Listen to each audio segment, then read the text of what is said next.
Today we will just have a conversation with the Coast Guard. Admiral, thanks for testifying before us today. As you prepare to retire from the United States Coast Guard this May, no one can doubt your dedication to the service, nor that you are that active duty military civilians that you command honor and respect you. Thank you for your service, and thank you for being with us. What could be your last time to appear before this committee. And we have personally enjoyed very much working with you, and we wish you, as they say, what is it, fair winds and following seas or something like that? Sure. So that you may, life as you move on into your retirement may be a joy to you. But before we wish you these greetings, we want to say that it's time for us to talk about this budget request. The budget request for this fiscal year is a proposal that, one, cuts the almost 750 active duty full-time positions, decommissions 2 high-endurance cutters, 8 patrol boats, and numerous air assets, reduces operational flight hours and cutter hours, and squanders $30 million in savings per year by dragging out the acquisition of the fast response cutters. So instead of supporting frontline operations or maintaining and supporting mission requirements, this budget submission severely diminishes current and near-term as well as future capabilities. Admiral, this budget is one that we cannot accept. We fully understand the challenge you face in balancing a shrinking budget while also trying to take care of Coast Guard families, sustaining operations with aging assets, and recapitalizing for the future. This is no small task in today's fiscal environment. But the Congress, this subcommittee in particular, has never supported a plan that so bluntly guts operational capabilities and that so clearly increases our nation's vulnerability to maritime risk, including more illegal drugs. Admiral, we know you have a tough job. That is precisely why we are relying on you to explain how this budget meets our nation's needs for both fiscal discipline and robust security, and perhaps more importantly, how it doesn't. Before I turn to the Admiral for his statement, let me recognize my distinguished ranking member for any remarks that he may have. Mr. Price. Thank you, Mr. Chairman. Admiral, let me add my word of welcome. We're glad to have you before the subcommittee today to discuss the Coast Guard budget request for fiscal 2015. And we know this may well be your last appearance, at least in this format before this subcommittee. So I want to add my thanks for your service. You've rendered first-rate service, and you've certainly been a pleasure to work with as we've gone through numerous funding and policy issues over these recent years. So your service is exemplary to the Coast Guard, to our Department of Homeland Security, and to the nation. Your budget request is for $8.1 billion in discretionary funding. That's a cut of $364 million, as you know, or 4.5% from your current year appropriation. The proposed funding level does improve on last year's request, but it's still far below what's needed. And I suspect you may feel the same way. In addition, we've still not received the 5-year capital investment plan, which is supposed to be submitted along with the budget request. This late submission of the CIP has become a perennial problem, and it appears to reflect a continuing mismatch of expectations between the Coast Guard and the administration regarding the Coast Guard's future. Admiral, I suspect you've done your due diligence on the CIP, but to those who are here representing the White House and OMB, we cannot continue this game of under-resourced budget requests. They require us to divert funding from other parts of the bill to make the Coast Guard acquisition budget reasonable. And I say that as someone who is sympathetic with the administration's larger dilemma in terms of the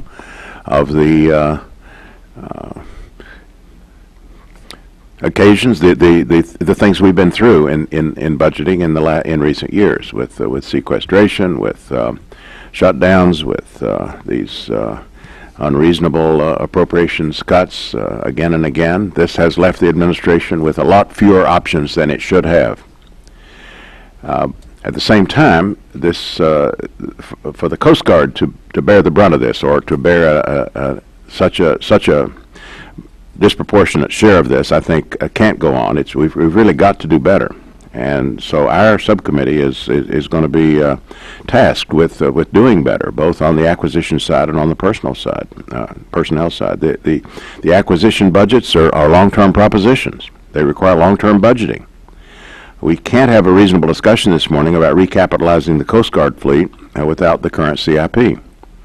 There's no excuse for withholding, the administration withholding the 5-year budget for Coast Guard acquisition until after the Coast Guard hearing. Now, we've withheld $75 million from the Coast Guard headquarters budget until the CIP is submitted, but that's apparently not applying leverage in the right place. The underlying problem is that the Coast Guard's mission needs, as they're currently defined, are not supported by the acquisition budgets the Coast Guard is allowed to put forward. Either the budget requests need to increase or the missions need to be rescoped. We need to resolve that disconnect sooner rather than later. The fiscal 2015 request for acquisition, construction, and improvements is $291.4 million, or 21% below the fiscal 2014 level. Compared to fiscal 2010, the proposed fiscal 2015 funding level would represent a nearly 30% reduction in ACI funding. Admiral, you said before that in order to properly recapitalize the Coast Guard fleet, you'd require at least $1.5 billion a year. Yet here we sit again with a request that obviously does not address the known needs of the Coast Guard. In addition to recycling a flawed acquisitions budget, this budget request repeats another proposal from last year to significantly reduce the Coast Guard workforce. Under the fiscal 2015 budget request, you would be down to 49,093 positions by the end of the fiscal year. That's a reduction of nearly 1,200 positions below fiscal 13. More than 800 positions below the current year. Perhaps the proposed attrition is justified by the more efficient use of personnel and assets, but we want to know that. We want to know how these personnel losses would affect your operational capacity. Admiral, we know the Coast Guard is committed to doing its part to find savings in these lean budget times. We also know you're committed to ensuring that the Coast Guard is able to do more with less. But the Coast Guard has a critical set of missions that require a certain level of resources. We need to know if fiscal pressures have upended the balance between them. As you can see, we have a number of topics that need to be explored in depth this morning. I look forward to our discussion. Thank you, Mr. Chairman. Thank you, David. And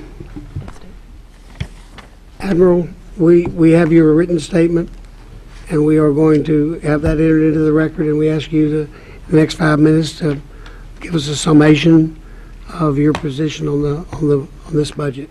Well, thank you, Mr. Chairman. I do have just a few comments and thoughts to expand upon some of the details in the written statement. First of all, let me thank you for the very kind remarks, and to Mr. Price as well for your kind remarks, and outline all the challenges that we face. And to the other distinguished members of the subcommittee, thank you for having me up here this morning.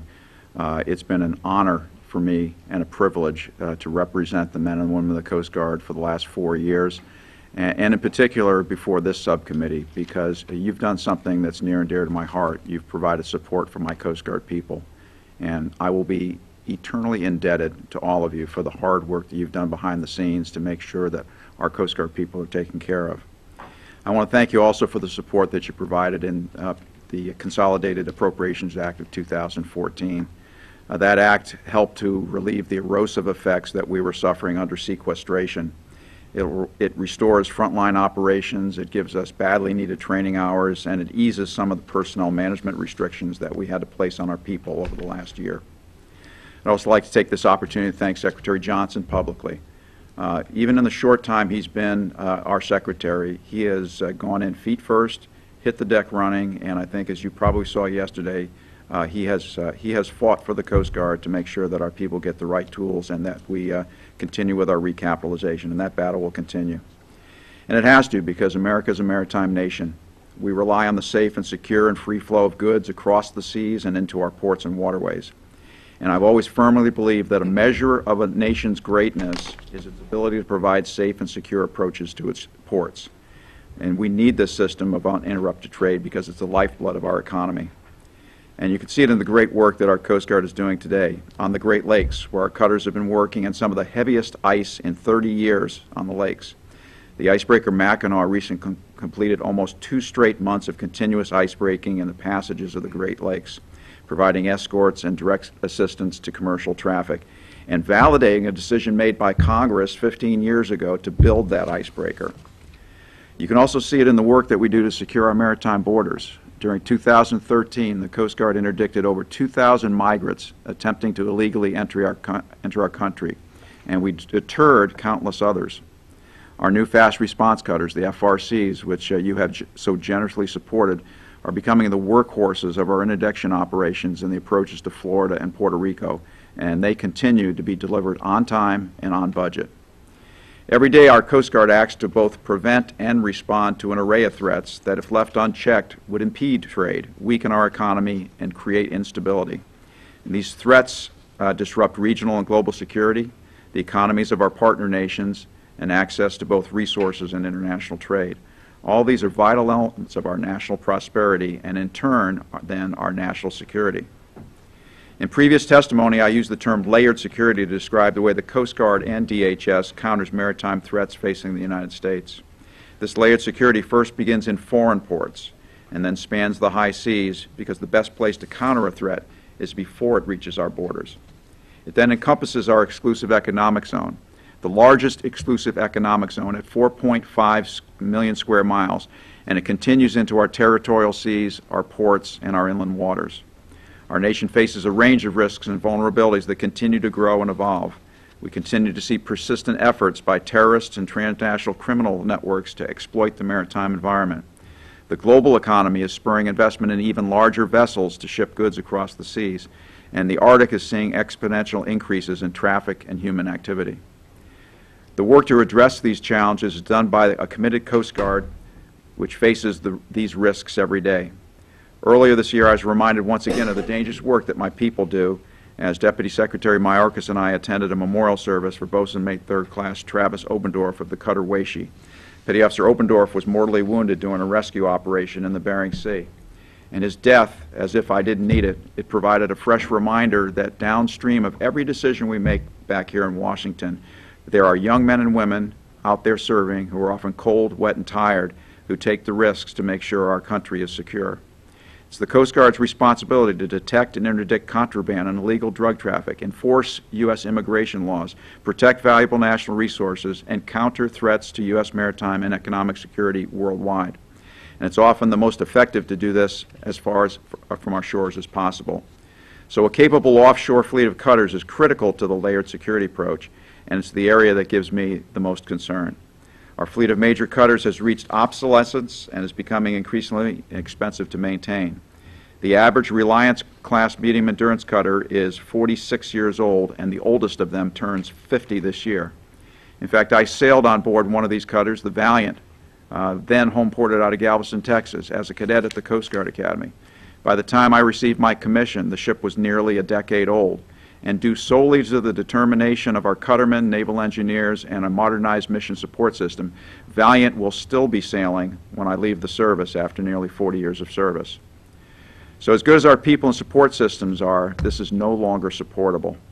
And I'm fully aware of the fiscal constraints we face as a nation, but we must continue to support recapitalization of our offshore fleet of cutters. 2 weeks ago, we awarded the preliminary contract design contracts for our offshore patrol cutter, and I'm committed to working with the Department, the Administration, and you in the Congress to ensure we continue to provide safe and secure approaches to our ports in an affordable and sustainable manner. Over the past 10 years, we've rebuilt our acquisition force. It's become a model for other similar-sized agencies across government.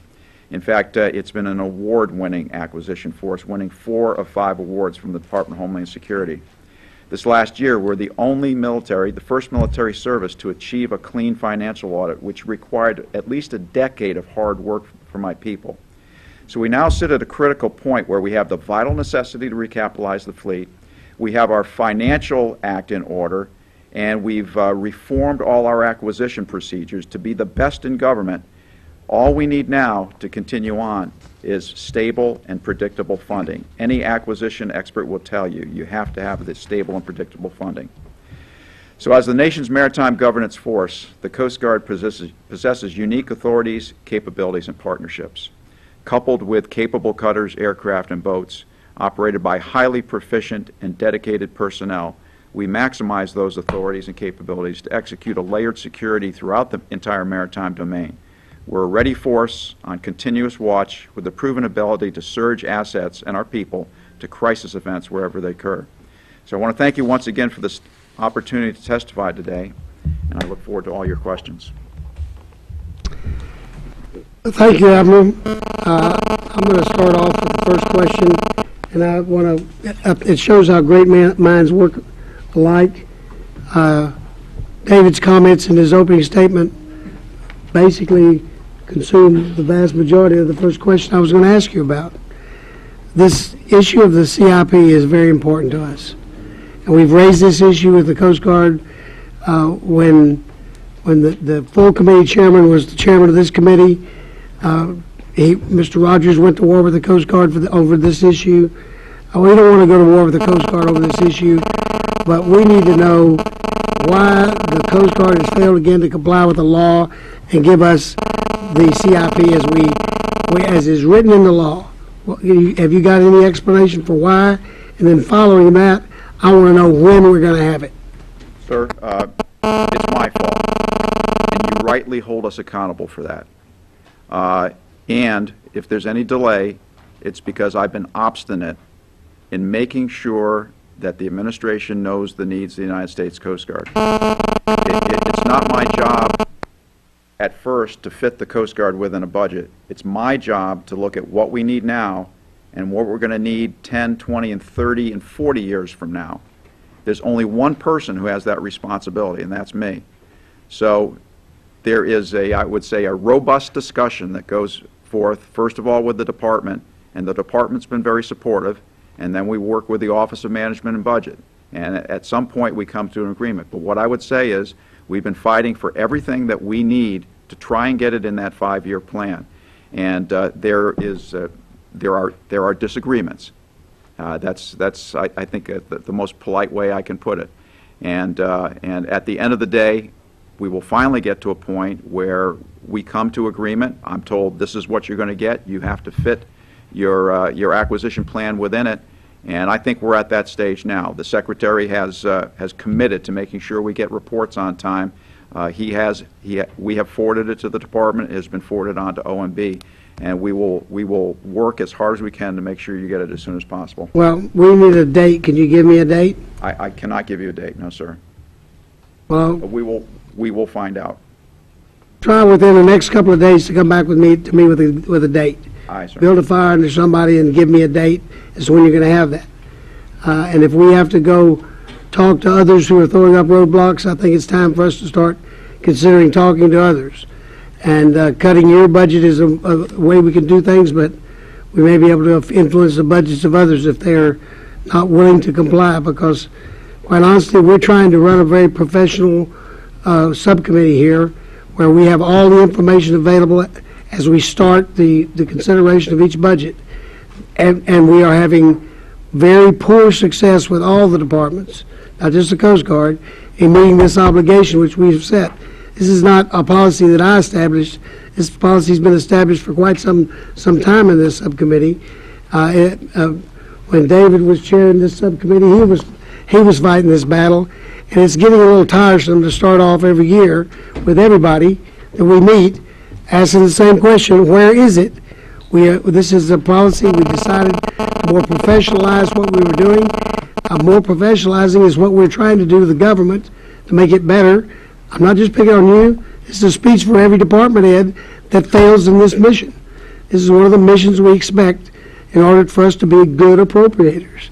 And I thank my colleague, Mr. Price, for raising this issue. And I want, within the next couple of days, let's say, what is today? Wednesday? It's the 12th. The 12th? By the 14th. Aye, sir. 15th the latest. Okay? And that way we at least I've got something to shoot towards. And then I want to know why, if there's something that's come up, I want to be notified. Because this is something that we're trying to impress upon everybody, and everybody in the room that's involved in this. This is important to this subcommittee. It has been since I've been on it, and I've been on it a pretty good while. But that's the first thing I wanted to talk about. Let's start talking about our drug gaps that I see that may be in this bill. I don't have to tell you that the Coast Guard's efforts to interdict drugs being smuggled from the source in transit zones are vital to our security.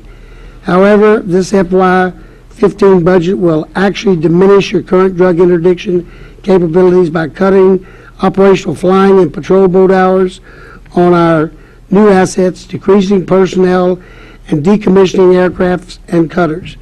Admiral, can you discuss how these cuts will reduce our current drug interdiction capabilities and how the Coast Guard will mitigate the impacts of the cuts? Well, yes, you can see an example of it, of what happened this past year, in fiscal year 13. With the effects of sequestration, we placed a 25% operation reduction across the service. We kept up our search and rescue activities and our port security activities, but the bulk of it had to come out of the accounts that are the most expensive, fueling the ships and putting them out to sea. So the bulk of the reduction was in the transit zone, drug interdiction operations, and in migrant operations. And you can see when you look at the metrics, we did approximately 30% worse in terms of cocaine interdictions this past year because of the effects of cutbacks of sequestration. We did about 30% worse in marijuana interdiction, and our interdictions of migrants, even though the flow was up, we had fewer interdictions this year. So there's a direct correlation between the reductions in operations and more drugs and more migrants getting through.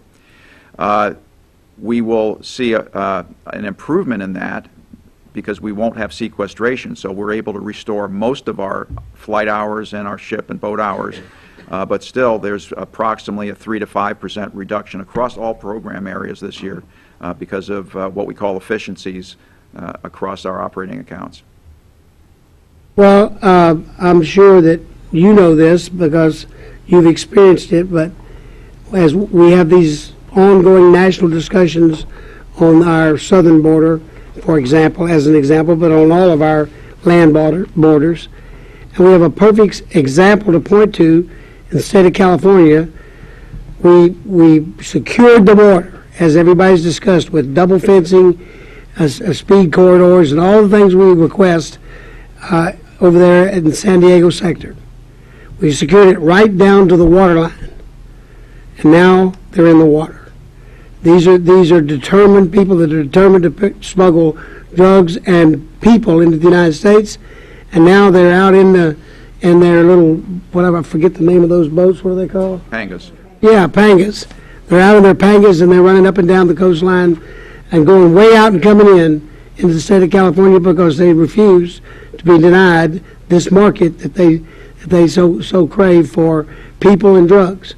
Without the Coast Guard, and you're out there doing your job, and I don't know if the American people realize that the enemy in the drug wars never stops. They're going to find alternate sources. When we plug one hole, they're going to find another one, and we can't lose our sea operations.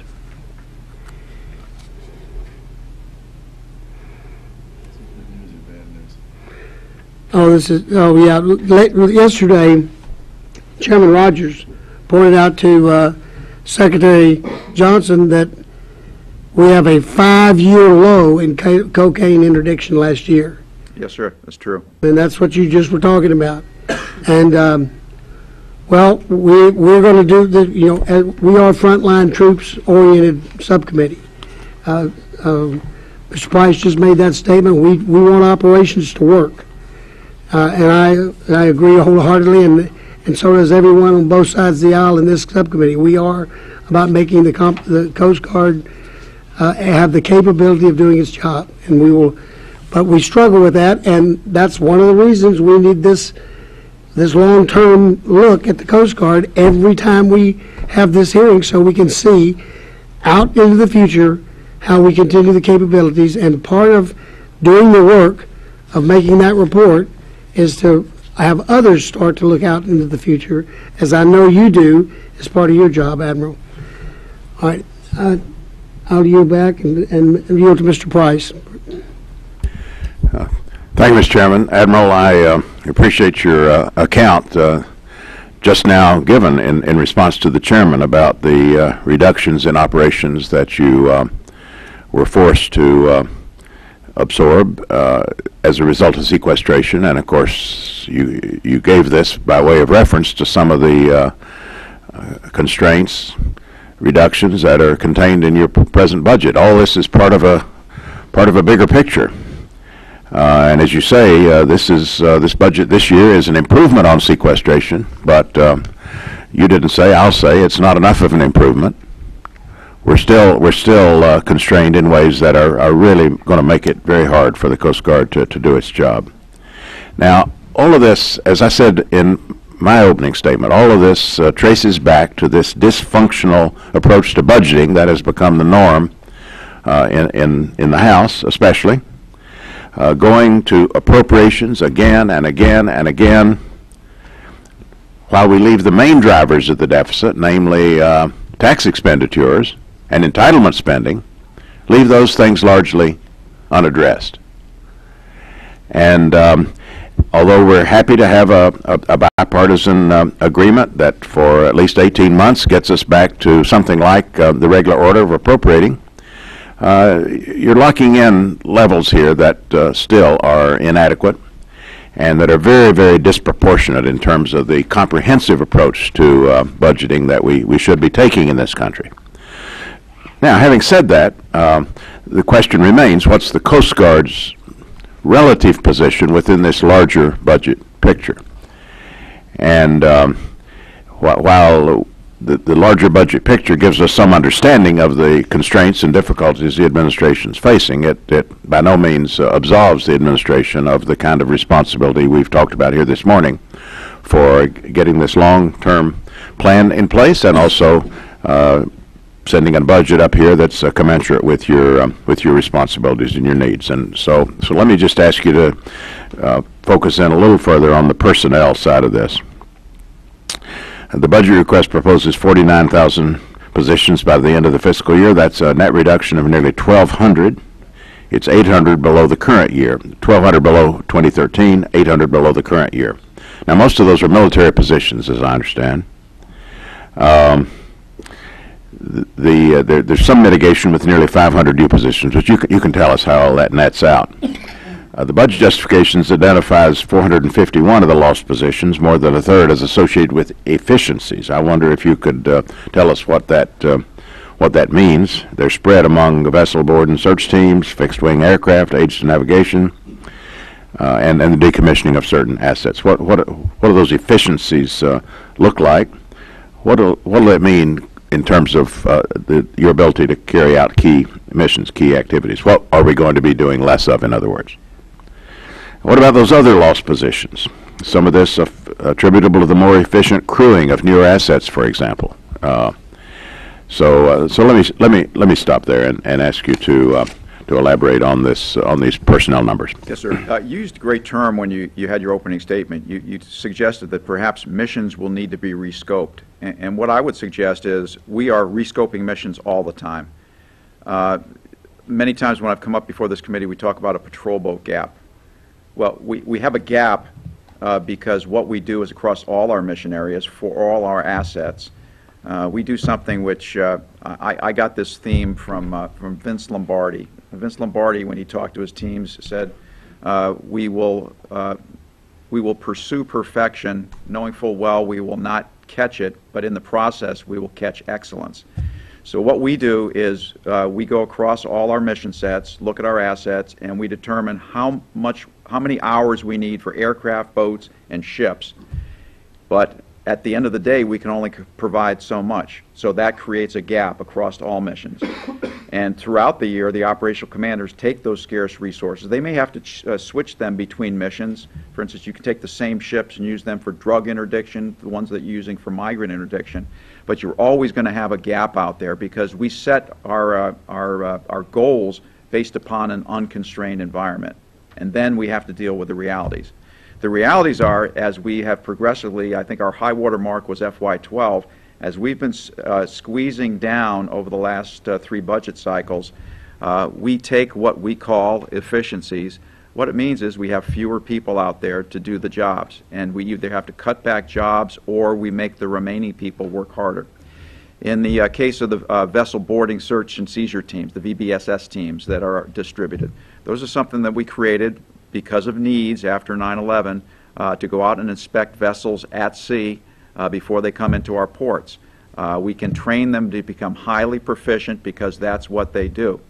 As we squeeze down and we lose budget authority, we look for places where perhaps other people can do that job. So we'll take some of our conventional organic forces from our stations and we'll put together teams that'll go out and do that, but it means taking them off other duties or perhaps a team that's not quite as qualified and not quite as proficient.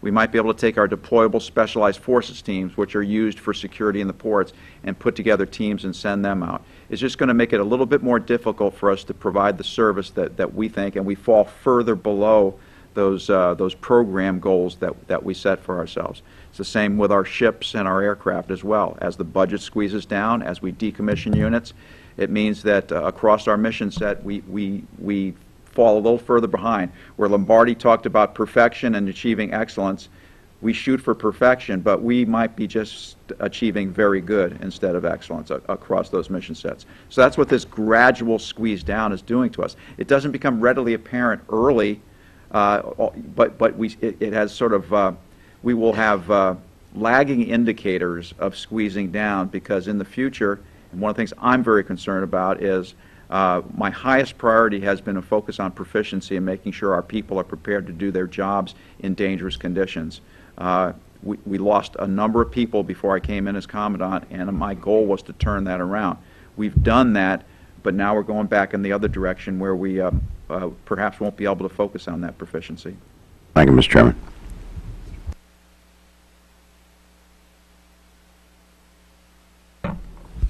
Thank you, Mr. Chairman.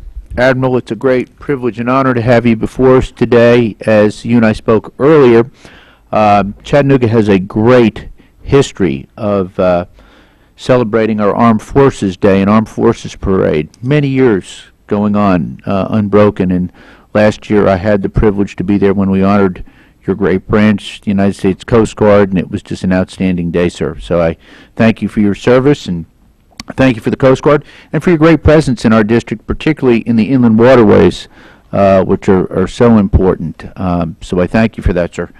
I have some questions. My understanding is that the high-endurance cutter fleet is over 25 years old, sir, and is in dire need of replacement. I understand the President's budget includes funding for the 8th and final national security cutter. Is that correct, sir? And what is the status of the cutters that are under contract, and when will they deliver, sir? Just a slight technical correction. They're not 25 years old. The high-endurance cutters are 45 or older. They're approaching 50 years of age. And just as a means of comparison, the Navy generally decommissions ships after about 25 years. They figure a 25-year service life. We tend to get double that out of our Coast Guard cutters, not because we want to, but because we have to. And you're correct. This budget would provide the construction for the final national security cutter, the 8th. Those 8 ships replace 12 that we've had in service since the late 60s, early 70s. And the budget also calls for decommissioning 2 of those older ships this year. The 8 cutters we have, we're just about to take delivery on the 4th. And that will be commissioned in December. The 5th is going to be christened this summer, and then will be brought into commission in FY15. And then 6 and 7, they're all construction activities going on. I don't have the exact date, but we can provide that for the record for 6, 7, and 8. Thank you, sir. I understand that NSCs number 1 and number 2 are operational on the West Coast. What do the capabilities of these cutters bring to the Coast Guard, and how do you see these being used in the future? Actually, 1, 2, and 3 are fully operational. Berthoff, Weishi, and Stratton. They are our high-end cutter. They are the ones that are capable of operating in the Bering Sea and the far reaches of the Pacific. A lot of our people of our country don't realize that 4.5 million square mile exclusive economic zone surrounds the Hawaiian Islands. It surrounds our trust territories throughout the Pacific. We have United States sovereign responsibilities throughout the entire Pacific. We need ships that have long-range, good seakeeping capabilities, can launch and recover helicopters and boats, and provide safety and comfort for the crews that operate them. And they have to range from the South Pacific all the way up to the Arctic Ocean, which is another topic which we could expand upon. Our mission space is not getting smaller, it's getting bigger. As the Arctic ice recedes, we have to be up there every summer now because of the increase in human activity. National security cutters are the ones that will carry out that mission in those most harshest of environments. And they are also equipped and prepared to be interoperable with the United States Navy. They serve as an auxiliary force that can complement the Navy. The Navy provides weapons and sensors through their budget process, and we maintain them on board. Chairman, do I have time for another question, sir? No. I yield back. Thank you, Admiral. Commander Papp, I want to join my colleagues in thanking you for your outstanding service to our country. And I would like to commend you for your groundbreaking efforts to combat sexual assault in the Coast Guard. Under your leadership, the Coast Guard created the Special Victims Council, an advocacy office staffed with trained attorneys dedicated to supporting and representing victims of this horrific crime throughout the entire process of holding the perpetrator accountable. In fact, it is my understanding that the Department of Defense is following the Coast Guard's lead and establishing similar victim advocacy programs across the military services.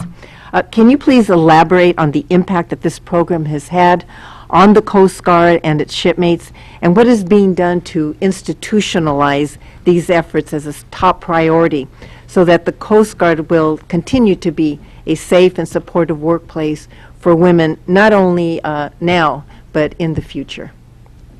Yes, ma'am. This has been probably my highest priority, particularly over the last 2 years. But I was actually starting to see indications of it 4 years ago when I became Commandant, and I've been speaking out on whether it's discrimination, sexual assault, hazing, or other activities. I've had emphasis on making sure we take care of our shipmates. We put together a special group of flag officers, admirals, to lead this. We came up with a sexual assault prevention and response strategic plan, and we created actually a military campaign office with a captain in charge that is overseeing the implementation of all the things in our strategic plan. More importantly, however, I believe I have spoken to almost the entire Coast Guard face-to-face, almost 40,000 people during all-hands meetings over the last 18 months or so. My sole theme has been talking about sexual response, making sure that we take a preventative approach to it rather than having to react to it. But we're also setting up to react to it with our victims advocates, with our special victim councils, and we're devoting not just people but money to make sure that we take care of our folks. I think anecdotally, I'm seeing improvement and trust in the system, starting with myself. I've been contacted by a captain, a woman captain who was assaulted 26 years ago and finally felt that she could come forward. She came to me and entrusted me with her story. I brought her in and talked to her, and then we had it investigated. Even though it was 26 years old, it was investigated fully by Coast Guard Investigative Service, and we came to a satisfactory resolution with her. And I've had a seaman apprentice stand up in an all-hands meeting and say that she was a victim of sexual assault, and we took care of that. And there are other stories I can tell you, but I'm also now getting stories from people in the field who tell me about how well the Coast Guard treated them when something was revealed. So even though we're seeing some numbers of reports go up, I feel that's because they're trusting the system now. They're coming forward and allows us to take the action. And we are vigorously prosecuting those that perpetrate this and making sure that they don't remain in our Coast Guard. Well, thank you for that. And also, I think it's important in terms of even trying to recruit young people to go not only to the Coast Guard but into the other services, because one of the concerns that is often raised by my constituents is they have concerns about their daughters going into the service because of this, and I think this will be very, very helpful in being able to tell them that something is being done about this. Yes, ma'am. I'd like to talk just a little bit about an issue that seems to be a problem, and I don't know if you're familiar with a report that was published last month by the Vietnam Veterans of America that alleges that the Coast Guard routinely violates its own procedures and regulations when discharging guardsmen with certain mental health disorders. And the report states that in the 90% of the cases reviewed, this was over a 12-year period, the Coast Guard did not provide guardsmen with documentation advising them as to why they were being discharged or their rights and remedies, including their right to consult a military attorney and submit a written statement. And I'm wondering if you're looking into this, what changes you're considering making so that, to address these issues. Yes, ma'am. That was equally troubling to me to hear something like that, because we should be taking care of our veterans and assisting them in any way possible, obviously. We are looking into it. I have not got any results from the inquiries we've been making. It's been very difficult to track down information, but we are on it, and I can't give you any means that we are using to correct the situation right now because we have not determined the extent and the depth of the problem. Okay, thank you. Is my time up, Mr. Chair? Yeah, my time is up? A few seconds. Okay, I'll wait till the next round then. Thank you. Good morning. Thank you, Mr. Chairman. Admiral, thank you for nearly 40 years of dedicated public service, and let me also salute your close working relationship with our other services, joint operations. I think sometimes people don't recognize that the Coast Guard has been doing some remarkable things around the world side by side with our other sailors and soldiers and Marines. So I just want to acknowledge on behalf of our Defense Appropriations Committee, even though you're not under our jurisdiction, now that Judge Carter is a member of our committee, I can say on all of our behalfs, we're so proud of the work that it often goes unrecognized that Coast Guard men and women do on behalf of our country. You have a international presence, and you're working with other navies and doing things that sometimes don't get the public eye, but on all of our behalf, thank you. We are back to regular order. Goodness knows that the numbers are pretty low, but at least give us, as I'm sure you did, some credit for getting back on track, and hopefully there'll be some stability and predictability. I'd like to follow up on Mr. Fleischman's area that he initially started on these fast response cutters. I just want to get a little more meat on the bone. So if I just have your budget request funds only 2, is that right? Yes, sir. That's a decrease of 4 from last year, is that right? Yes, sir. And 7 have been commissioned. Are 9 in production in Louisiana? We have, actually, we just commissioned the 8th. Yeah. We'll take delivery of the 9th here very shortly. There are 18 or 22 under production, but we've received funding through the 14 budget. We've received funding for a total of 30 so far, so that's over half the production run. So your goal is still to add 58 of those vessels to your fleet? Yes, sir. That's our ultimate goal. And by dropping from 6 to 2 cutters, how much will the budget request add to the per cost vessel? That's a little difficult to determine right now. Actually, the initial contract has run out, and we've been working on a new request for proposal. We always plan to recompete this after the first 30 boats. We just bought the rights, and we're in the process of rewriting a request for proposal. It's actually taken us a little bit longer than I had anticipated, because what we're trying to do is do a real good scrub on it to see if there are potential other savings we can get on the final run of the ships. So I'm led, and then why the two? The two is because that's all I could fit within the Budget. ultimate top Number. line that I got. That's all we could fit in and keep all our other construction projects. So the timeline is It'll be pushed to the right. pushed to the right, and will you be able to sustain the current fleet while awaiting for the final ability to reach 58? Well, we can sustain the current fleet of island-class patrol boats, but this budget calls for decommissioning 8 of those. I feel like that's the right way to go, because we do have 8 of the new ships in. They provide us with more operational hours than the older boats that they're replacing. It's time now, as we try to fit within that top line, it's time to start decommissioning the older patrol boats, which allows us to get a little bit more headspace under the top line that we're given. And lastly, all of us across all of our services were concerned about the industrial base, the shipbuilding base, as you exit the stage, and we thank you for many years of dedication. You have any comments on shipbuilding, industrial base, and maybe this is a softball, the need to make sure that we sustain it? Yeah, I may be a little biased, but as I said, this country depends, our economy, our prosperity depends upon free and safe and secure access to our ports.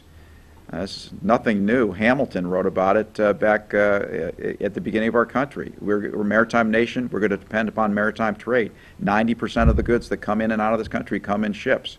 You want to have the ability to protect those waterways and also prevent against threats. You can't do that by sitting on the beach. You've got to have ships that can go out there to sea, and we need an industrial base too. Absolutely. To put a point on the. When you go down to places like Huntington Ingalls or Bollinger, where we're constructing our ships, and I've visited many of the other shipyards around the country, these are dedicated, highly skilled craftsmen. The more that they can be put to work, it's got to be good for our economy. They have tremendous skills, and we will lose that over time as we build fewer and fewer ships in this country. And the end result is the ships that we do build are more expensive because you have less competition. You've got higher overhead at the yards because they're building fewer ships.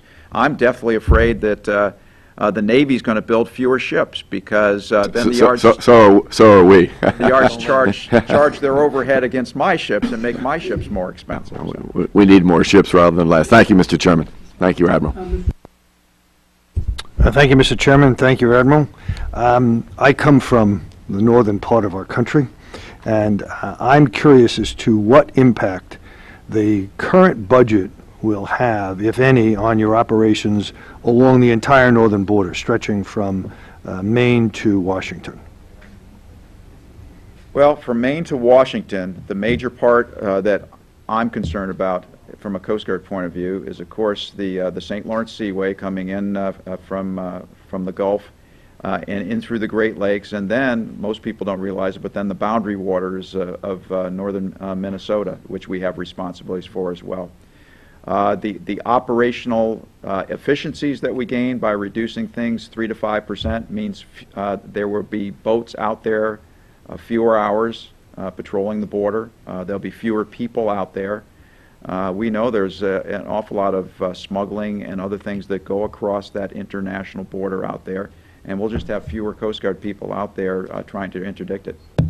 As you evaluate and analyze the threats, if you will, whether they be smuggling or terrorist activity that originates in the cells that exist in Canada, how much does your reduced operations increase the likelihood that a threat will become an activity or an action in the United States? My concern is not having the operating forces out there to be able to interdict it when we know there's a threat. And sometimes you just interdict a threat or you disrupt a threat because you're out there and you have presence.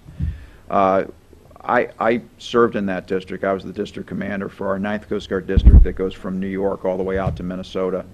And we have, the Coast Guard is actually a great tool for our country in terms of maintaining relationships with Canada. For the Coast Guard, we deal not only with the Canadian Coast Guard, but the Canadian Navy, the Royal Canadian Mounted Police, Transport Canada. We deal with about 9 or 10 agencies up there that are all associated with border security. We have great relationships, working relationships with them. We share information. We put people in the command centers on the Canadian side, their maritime command center for the Atlantic, and also one in Niagara. So I think a lot of it's taken care of by making sure that we are communicating with our Canadian partners as well. But when there is a threat, or there are things that we don't know about, you always have to have presence out there. And that's part of what people need to understand, is that we need to have a sovereign presence out on the water on a regular basis to enforce the laws and to also deter other people from trying to act. And if we have fewer hours, we're just not going to be out there as much. Thank you very much. Admiral, I too want to thank you on behalf of the people of Texas and the country for your service to the nation. It's a real privilege to have you, sir, here with us today. The committee supports what the Coast Guard does, supports you. We'll do everything we can to enhance what you've been sort of restricted in what you can present to the committee of the budget that the President and the White House has put forward. But we're here to help you, sir. We admire what you do, and we want to do all we can to support you. And it's, I think, very important what you just said a moment ago, quoting Alexander Hamilton for the committee as we move forward. As Judge Carter, how many years were you on the bench there in Williamson County? 21. 21 years. Judge Carter was one of our great district judges in Texas, enforcing the law, keeping the streets of Williamson County safe, and that's really our responsibility on this committee, is to ensure that the laws are enforced and the country is safe. And particularly enjoyed your quote of Alexander Hamilton that the economy of a maritime nation depends on safe and secure access to our ports, and that means enforcing the law and ensuring that free trade can take place, that people can move freely back and forth. And that's true not only of our maritime ports, but also of our inland ports. Our friend Henry Cuellar, who's not here today, represents the city of Laredo, and that's the largest inland port in the United States. There's more goods travel through Laredo than any other inland port. So a fundamental part of our responsibility on this committee is to ensure that the law as it is written is enforced for the safety and security of the nation in those communities that live and work along the border, and to therefore ensure the free flow of goods, as you just said, for the as it is true for the maritime ports, it's true for the inland ports as well. Really appreciate that. And I wanted to ask, if I could, sir, about the new program you're putting forward on these offshore patrol cutters. I wanted to ask if you could to kind of walk the committee through your how the Coast Guard would move forward with the acquisition, construction of these tremendously expensive, this hugely expensive new shipbuilding program, with the limited requests that you've got in this year's budget. Kind of talk us through what your strategy is for acquisition of the offshore patrol cutters, if you would, please, sir. Yes, sir. Well, we are trying to run the offshore patrol cutter as wisely as possible. As I indicated earlier, we've gone through about a decade of acquisition reform, and I'll stack my acquisition people up against anybody in Washington, D.C. We have true professionals, and that expertise is now matched with a need. We have nearly 50-year-old ships that need to be replaced. We have gone through a process now has brought us to the point where we have great competition. We had a number of shipyards. We just down-selected to 3 to do the preliminary and contract design of 3 candidate ships. I've had a chance to look at all 3 ships. All 3 of them are great ships. But the thing that I've been stressing is affordability, because we are hopeful that we'll be able to build these ships 2 a year at a certain point after we get through the initial construction. And we're hopeful that it'll be about the price of one national security cutter. You can build 2 of these ships. That's what we've been shooting for. You believe the budget recommendation you've made to the committee will enable you to build 2 of these offshore patrol cutters a year? Well, that's what we've been struggling with as we deal with the 5-year plan. The capital investment plan is showing how we are able to do that, and it will be a challenge, particularly if it sticks at around $1 billion.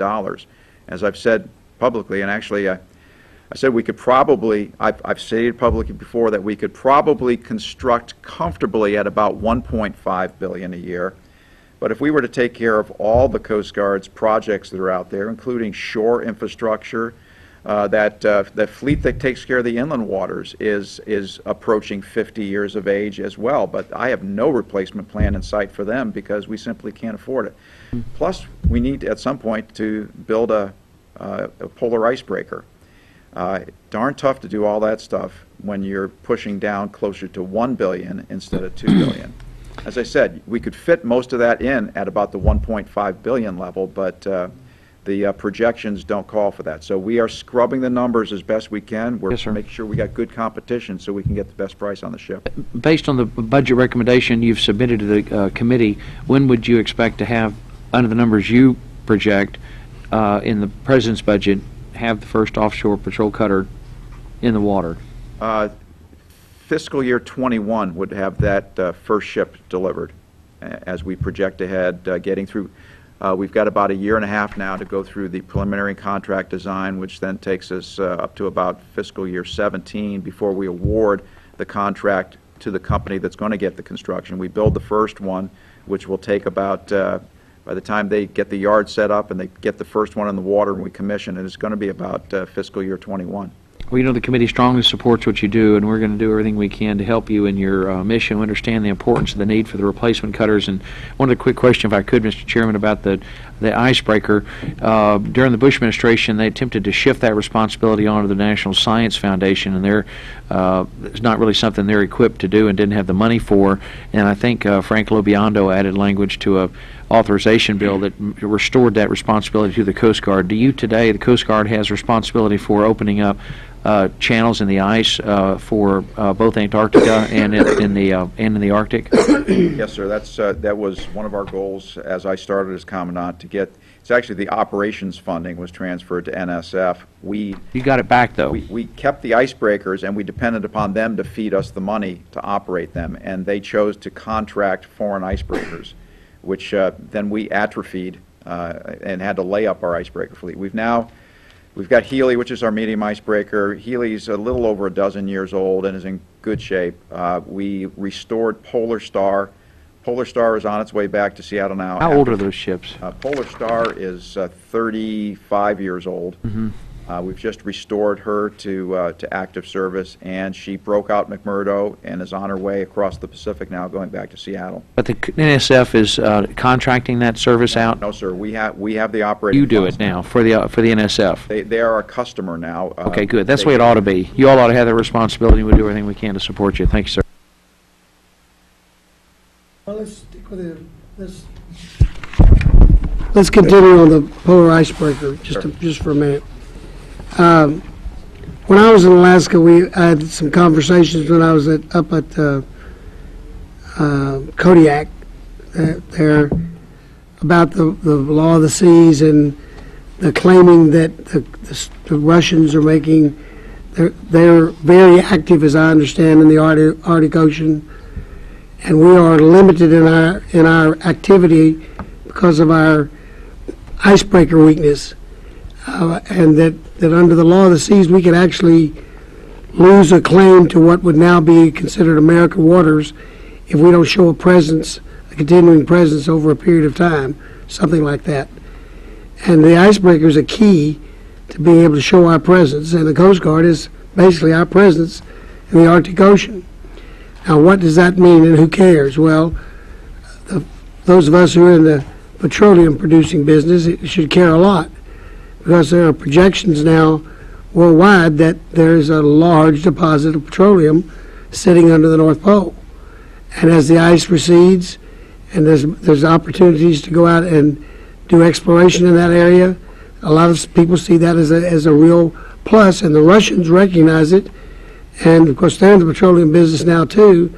That's one of the reasons they're showing such a presence in American waters, as I understand it. Is that correct? I've got no reports of them being in our waters, what we consider to be our waters. And actually, within Alaska, we've got a great working relationship with the Russians. One of the few good working relationships with the Russians. We work with their border guards. We have frequent meetings with them, bilateral meetings, and we have multilateral meetings with them in the North Pacific and North Atlantic Coast Guard Forum. So we get along with them pretty well, and we have pretty well defined boundaries, or at least where we both think they are. There are some shared waters, though. The Bering Strait is of a concern because the amount of traffic going through the Bering Strait has quadrupled now. And while a lot of people worry about the potential for an oil spill due to drilling, I'm more concerned about an oil spill or a disaster because of a ship losing power and running aground up there than I am anything else. And there's a huge increase of traffic in a very barren and not supported area right now. We need the icebreakers because I can send our conventional Coast Guard cutters up there during the summertime when there's plenty of open water and when there's all the human activity. But there will be a time, date and time to be determined, where we have to have assured access during winter months, during ice months. We had a case like that 3 years ago when the city of Nome got iced in early. In spite of the global warming, they got iced in early and the oil tankers couldn't get in. And they would have run out of fuel supplies if we had not turned around our icebreaker and broke a path in there to resupply Nome. You can envision other reasons for having to get assured access into the Arctic during the winter time, during ice conditions as well. And we need to have those icebreakers available so that we can do that. Or we cannot meet, there will be some time when we won't be able to meet the country's needs. I was at I guess it was last year or year before last, at the White House Christmas party, and my daughter was accompanied by Coastie as her date, and he was in his uniform, and the governor of Alaska, the senator from Alaska, came all the way across the room to shake his hand and thank him for breaking the ice for Nome. And she just was full of praise for what the Coast Guard had done for the state of Alaska. So I'm well aware of the importance of that. But this, ultimately, we've got to be able to have access up there. And I also heard stories that now cruise ships are making the Northwest Passage, and that really our Coast Guard is the only potential rescue for a cruise ship that might get in trouble trying to make that Northwest Passage. And it's a long way away from the nearest anything when they get out there up at the northern part of Canada. Sure. So you've got a lot of heavy responsibilities up there in the Arctic Circle, and I, for one, am a champion of trying to get us another icebreaker, but they are really expensive, and we got to get to work on that because we have to realize that we're talking about a vast amount of ocean that we're responsible up there for. And that brings me to another issue that has to do directly with this and the aviation program. Admiral, this year's defense authorization provides for the transfer of 14 medium-range aircraft to the Coast Guard, and the FY14 Appropriation Act funded an initial stand-up for this program within the Coast Guard. What's the status of these transfers, and when will we have the aircraft operational, and how will this aircraft increase our maritime capabilities? Well, I first have to start off by thanking the Congress and anyone who participated in the NDAA that transferred those aircraft to us, because it's a windfall for us. I estimate we avoid about $500 million in future costs that we would have to spend on medium-range fixed-wing aircraft by gaining these brand-new aircraft from the Air Force. It's a good deal for us. We will, in all likelihood, complete our purchase of the HC-144 aircraft fixed-wing, which will give us a total of 18. We'll take these 14. We now have 11 C-130Js that have been appropriated that will come into the service. So we're doing good in fixed-wing aircraft. Our challenge now is evaluating how we lay these aircraft down in an optimal arrangement. The C-27J gives us the added benefit, is it uses the same engines as the C-130J. The cockpit is basically the same, so we gain some efficiencies in training and logistics by gaining these new aircraft also. We have set up a project office, an acquisition project office, which we were given the money in the FY14 budget, and there's some continuing funds in this budget. The amount escapes me, but there are some continuing funds to work bringing the aircraft in. We've had people out to look at the aircraft, and we're also making preparations for transferring some of our C-130H models to the Air Force for renovation, and they'll go to the Forest Service. Admiral, are you concerned about there's no decapitalization plans for the H-65 and H-60 helicopters and limited funding for the sustainment of the current inventory? And how do you plan to solve this problem? Sir, I think we're in good shape in our helicopter fleet. We've done continuous upgrades on those. We're up to, we've now converted the H-60 to the H-60 Tango model. The reality is, with our facility we have in Elizabeth City, you can bring, and we've taken airframes from the Navy that they have cast away, and we've turned them into new helicopters. We can do that. And there's plenty of H-60s out there, and we're going to continuously upgrade the avionics and do improvements to the H-60s. And I'm estimating probably we're good for 15 years before we have to recapitalize that fleet. The H-65, we've done the same thing. We've continuously upgraded them to the Delta model. Now we have the MH-65 Delta. We have continually upgraded those. My only concern about the H-65 is that we've lost 3 of them in crashes without replacement. We can't get them anymore. We take that out of our product line, overhaul line, to keep the frontline forces. So we've got enough to get by with right now, and I think we've got probably a good 10 to 15 years out of that aircraft as well. But at some point, beyond the 5-year capital investment plan, as we start looking perhaps at a 20-year capital investment plan, we have to start figuring aircraft. The Air Force has gone to a new combat search and rescue helicopter that they're purchasing, just like we did with the H-60. We're probably well advised to follow one of our sister services along so we get the economic order quantity for replacement after they've gone through the testing and evaluation and everything else. Thank you. Mr. Price? Thank you, Mr. Chairman. Admiral, most of the questions today have focused on your acquisition, construction, and improvements budget, and understandably so. This is a 1.1 billion budget item, and that number is 21% below what has been provided in the current fiscal year. So this budget is of great concern to us. Going to occupy this subcommittee extensively, I think, over the weeks to come. Fortunately, the budget does provide for the construction of National Security Cutter number 8 to the tune of $638 million. Unfortunately, though, that represents 59% of the ACI budget. And so these other assets that we've been talking about today are possibly at risk, or at least the schedule for delivering these assets could be at risk, and therefore you got lots of questions about that, about the schedule for the Offshore Patrol Cutter, for example, the schedule we're anticipating there, the implications of constructing only 2 fast response cutters, the timetable for this polar icebreaker, which of course is in this year's budget, or in the proposed budget, only to the tune of $8 million in planning and design funds. What are the implications for all of these programs of this budget? As you've just testified in response to the chairman, the C-27 aircraft transfer appears to be a somewhat brighter spot. Remind me, what was your estimate of the cost savings associated with that? We estimate about $500 million. All right, so that amounts to reduced pressure on the ACI budget. Yes, sir. We would have had to buy more of the HC-144 aircraft in future years. That relieves us of having to do that now. Well, as you described this, you seem to have come out pretty well.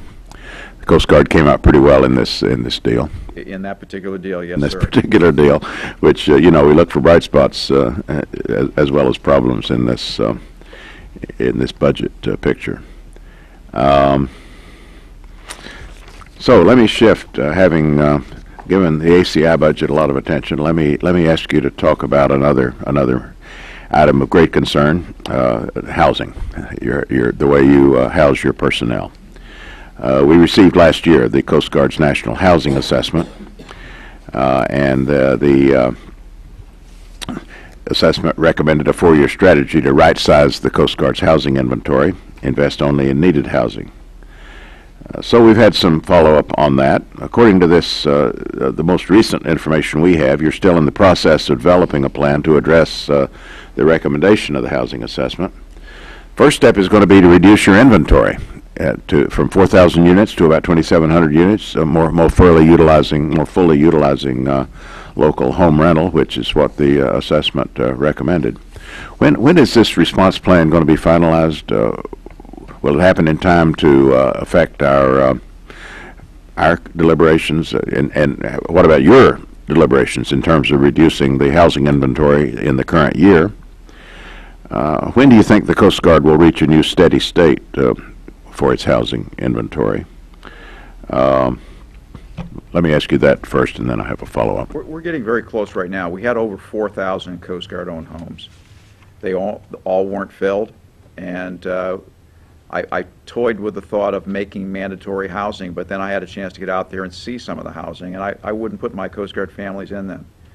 So we came up with this plan for an assessment. First of all, look and see what the economy and the localities demands. For instance, is there available housing that we can pay people housing allowance?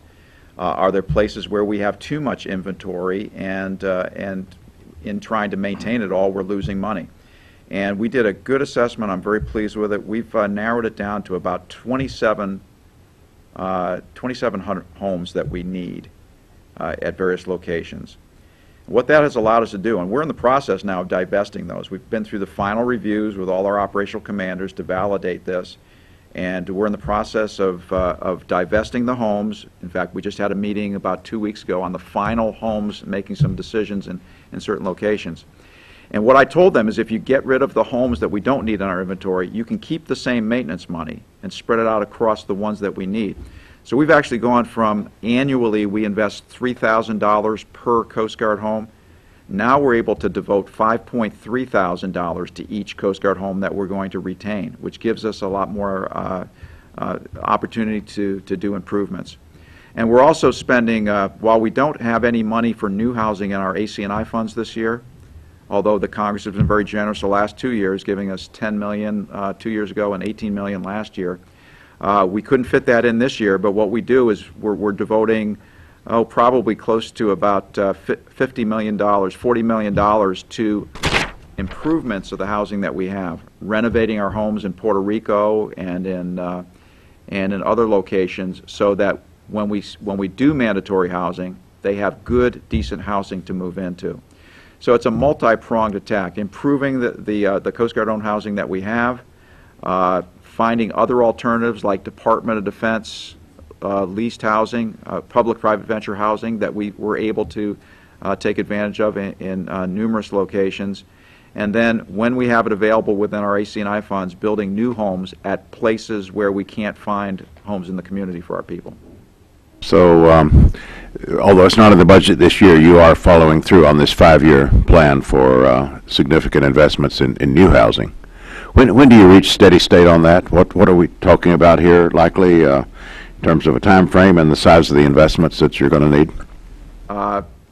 Specific to housing, yes. We're pretty much there in terms of the owned housing that we have. We know the number we're going to have, and we have projects in the works to continue the renovations, and we continue to take that out of our operating expenses, our maintenance money. In terms of new homes, that's a constant process. We've got a backlog. I forget the exact backlog, but we have probably, in terms of ready projects, we've got about $25 million of ready projects that could be executed where we've identified needs for new Coast Guard New housing, that's right. Yes. All right, thank you very much. Thank you, Mr. Chairman. Mr. Question. Thank you again, Mr. Chairman. Admiral, the 2004 mission needs statement created specific requirements for patrol boats, major cutters, and fixed wings operational hours. However, that was over a decade ago, sir, and subsequent budgets have never supported these requirements. Admiral, at what point does the decade-old mission statement need to become irrelevant since the budgets over the last few years do not support the requirements, sir? I think if I go back to one of the other questions I answered, the mission needs statement is where we start. That's sort of where we look with an unconstrained, with an eye towards an unconstrained environment. What are those things that the statutes require us to do? And then what assets would we need to do all of those at 100%?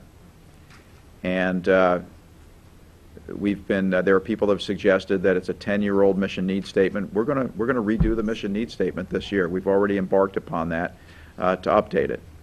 Now, every study that we've done has always validated the need for at least the program of record that we're embarked upon.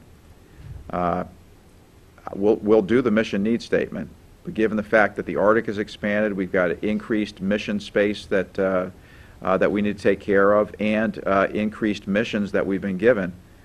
I can't imagine any way that a new mission needs statement would not come out saying we need more than the program record. But I've been satisfied to ask for the program record because we're having a hard enough time just getting there. So the mission needs statement, I would say the one in 2004 is probably still valid, but we're going to revalidate that and update it now a decade later. And then it's my job to present that to the administration and say, this is what I need, this is what I'd like to fit in there, and at some point they're going to give me a top line, and then I'm forced to make those tough decisions within the limits of the budget. Okay, so the good news is a new mission statement is in progress, and we can expect to receive that. Thank you. I think that's very important.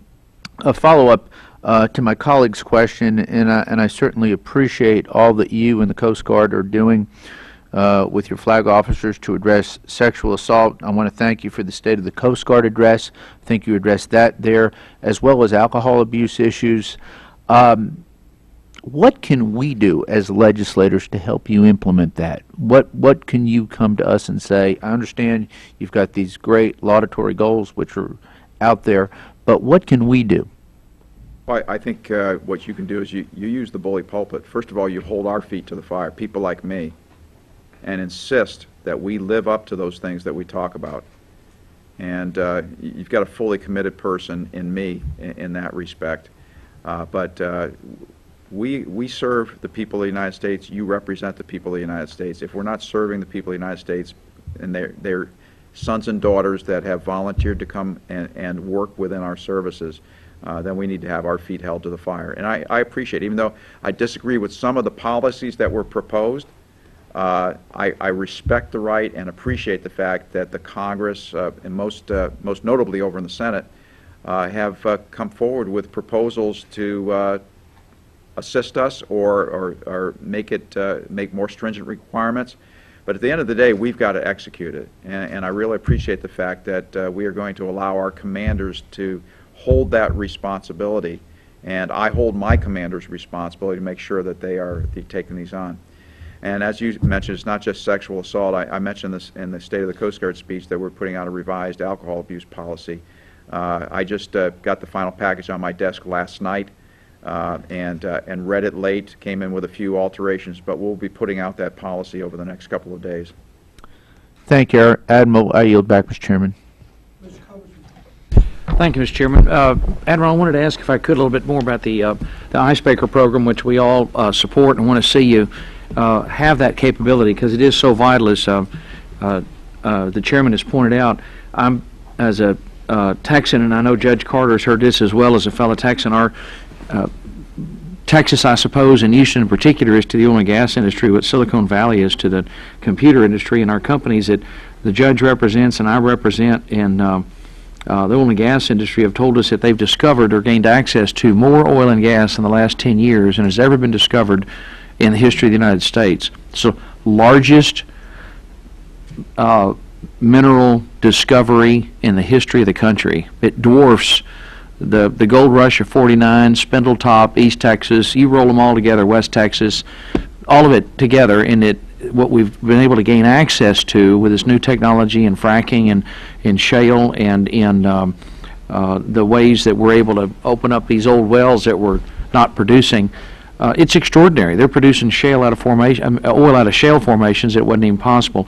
So Judge Carter is exactly right. The northern, particularly, I want to ask you two areas about the icebreaker and also the law of the sea treaty, because Bob Ballard, the discoverer of the Titanic, tells me that there's vast amounts of rare earth elements that we as a country already have economic jurisdiction over and own on the flanks of the volcanoes that we took in the Pacific from the Japanese in World War II, that there's, under the law of the sea treaty, if you can show that a geologic formation off the coast of your country is a part of the continental shelf, then you have the right under international law to develop all those resources.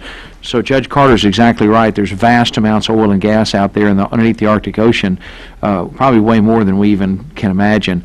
By the way, they've also told me that they can make our oil and gas companies, if we'll just get out of the way, they can make America energy independent in less than 5 years. If the government would just get out of the way and let them do what they do best, which is produce oil and gas safely, cleanly, in an environmentally friendly way, they can make us complete energy independent. So those icebreakers are critical. And I wanted to ask, what in the $6 million in this budget that you're recommending to the committee, what is your acquisition strategy for the program, and when would we actually have a new icebreaker breaking ice? Because it's a concern that you're talking about a $1 billion plus vessel, and how do you really make any headway on building it with just a $6 million down payment? What's the acquisition strategy, and when will we have an icebreaker in the water under your projected numbers? Well, a heavy polar icebreaker has not been built in this country for nearly 40 years now. So you want to be fairly circumspect about the way you approach that and make sure, particularly if you're only building one, and it costs $1 billion, you better have the requirements right. So that's what we're doing right now. We could, on our own, decide how we want to build an icebreaker, but it would be big and tough, and it would be rough to live on. It would break great ice, but it might not be compatible with all the scientists that are our customers, or the Department of Defense, or the Department of the Interior, NSF. So we are consulting across the interagency to make sure that we're coming up with a design that will meet the needs of the country, since this is such a valuable asset. And that takes time, and you don't need large amount of monies in the beginning, because you're working through that process of coming up with the requirements. What concerns me, however, is particularly as I'm being constrained closer to the $1 billion range in my acquisition projects, I don't know how you fit in a $1 billion icebreaker, because at some point you're going to have to take off. Even if you do it with a multi-year strategy, you're going to have to go $300 or $400 billion in a couple of years, which would displace other very important things. So we're having to take a hard look at this. One way of doing it is to say, okay, this icebreaker serves the interagency. The Department of Defense could call upon us. NSF certainly does, and other agencies. Why should that not be a shared expense? And, oh, by the way, if all these companies are going to be making that much money off oil exploration in the Arctic, maybe they can share in the cost of this icebreaker. Free enterprise is a wonderful thing. Yes, sir. I don't see any way right now, and I know the President has committed us to designing an icebreaker. We haven't committed to building an icebreaker yet. And if I'm constrained at $1 billion, I just don't know how you do it, because I have higher priorities to build within that AC&I money. So the GSA charges rent federal agencies that in buildings that the GSA builds. Sure. No reason you shouldn't charge for the use of your icebreaker. Well, that's a creative solution that I would look forward to somebody proposing for us. But in absence of that, I can only look at the conventional way that we do things. Well, I guarantee the oil and gas companies would help you pay for it, the scientific community, particularly the oil and gas community, because it's just it's unbelievable. Houston, Texas, it's raining money in Houston, Texas, because they have actually figured out how to access. They're producing oil from pool table slate. Well, it would take some Unbelievable. persuasion, sir, because I've been up to Alaska each of the last 4 years. I've talked to Shell and the other companies, and they're of the opinion that they already pay a lot of money in taxes right now, and that to put that extra burden on them, they believe would be unfair. But No, well, I mean, just in terms of renting the ship and getting access to the ship in order for you to them to get access out there, because the judge is right. Thank you very much, Mr. Chairman. Admiral, as we discussed with the Secretary yesterday and other times, we need to look to find out where we can find efficiencies. Have you considered working with CBP and the Air Marine Division by leveraging the capabilities at Elizabeth City? Also, could you commit to working with CBP to further utilize the Air Marine Operations Center? First of all, yes, I believe there are efficiencies to be gained. They fly H-60 helicopters. We have a product line down there that does very good work. We have the capability for doing that. I don't know if we've got the full capacity to be able to do all that work, but certainly we could adjust that. And I think we've done an aviation commonality study with CBP under the direction of the former Deputy Secretary, and we're continuing to work towards that. I think, since we already have a world-class facility down there, I don't know why CBP would be sending their aircraft someplace else to be maintained. Well, that's kind of the thinking we had. There's no reason to have duplication. That we ought to be able to work together to maintain these various airframes. And in operations, as our mission, as we talked last night at supper, as our mission requires teamwork. We want to encourage that teamwork. And there's plenty going on out there, sir. I've seen numerous ways.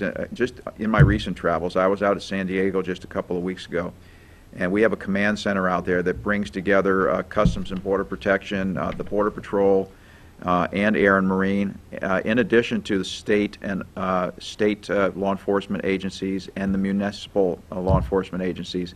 And we are leveraging all those assets to take on this challenge that you talked about earlier with the Mexican pangas coming across the border. Okay. And I guess one more question. We all know this budget does not fund the Coast Guard this nation needs. If we find additional funds, where do we start?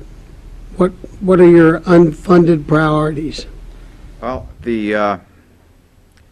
probably in a less constrained environment, I certainly would have put more of the fast response cutters in the budget. You're absolutely right. We gain efficiencies by keeping the production line running full down there. I think with Building 2, because it would be an extension of the current contract, we can probably come up with a pretty good price, but we come up with the best price if we're doing the full loading of 6 per year, which is what the shipyard can handle. So that plays towards the recapitalization that is so important to us. If I had the wherewithal, I'd restore our operational efficiencies, our operational reductions. We need to have our people out there doing their mission. We have to have the presence. The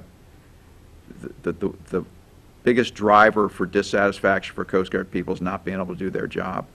And if they know they're getting fewer boat hours, fewer aircraft and ship hours, not only does it reduce our mission effectiveness, but it doesn't allow them to do the things that they've been trained to do. And it also hurts our ability to keep them in their highest playing form, their best state of proficiency, so that they are safe when they go out there and do this dangerous work that we send them out to do.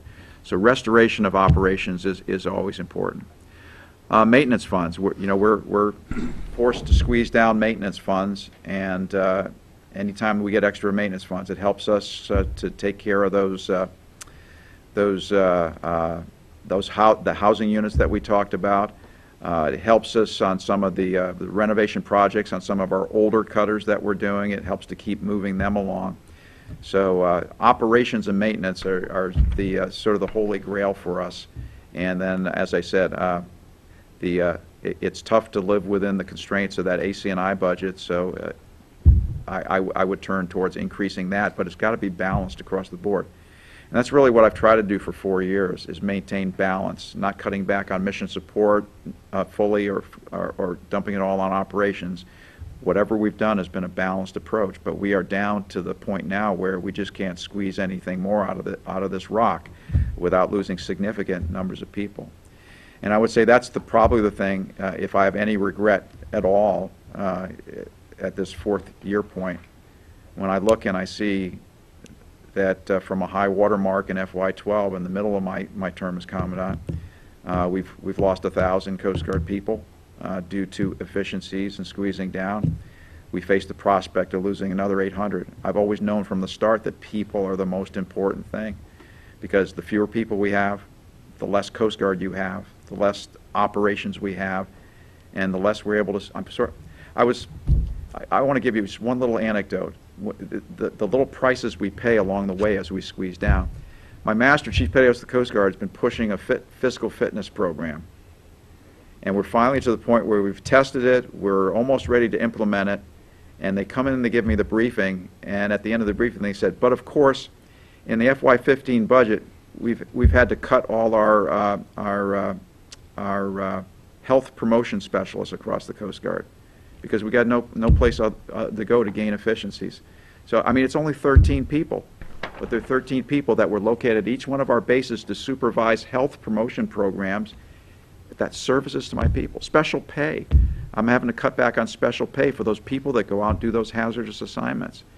And that's what hurts me. I want to provide the best for my people. I want to retain my people because I know we need them. And this gradual squeezing down is just, it's nibbling away, and at some point we just won't be able to do it anymore, and we'll just have to do some sort of major cut. I lived through it in the 1990s, where we had to lose about 6,000 people in the Coast Guard. And it took us a long time to recover from that. I was talking to Admiral Kramick the other night, had him over for dinner. He was the Commandant at the time. And it was terrible. And I know it was terrible because I was a junior, more junior officer at the time. And I just hope that we don't get, if there's anything I can leave you with, it's taking care of the people and make sure we got enough people to do the job. Because even though I say we'll cut back on the work, Coasties just, if they lose the person next to them, they'll just work twice as hard. Even though we tell them not to, they'll work twice as hard to get the job done. So it breaks my heart to have to let people go. Well, Admiral, this subcommittee thanks you for your service. We're coming to a conclusion. I'll tell you that I've got a lot of old Marine friends who will tell you that the Marine Corps likes to brag that they fight their wars with other people's leftovers.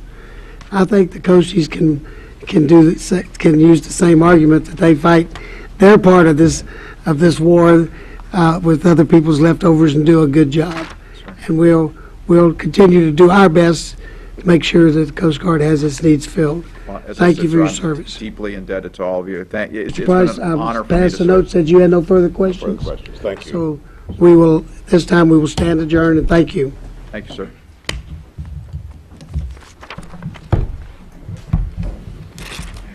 Very good, sir. Just one more this week.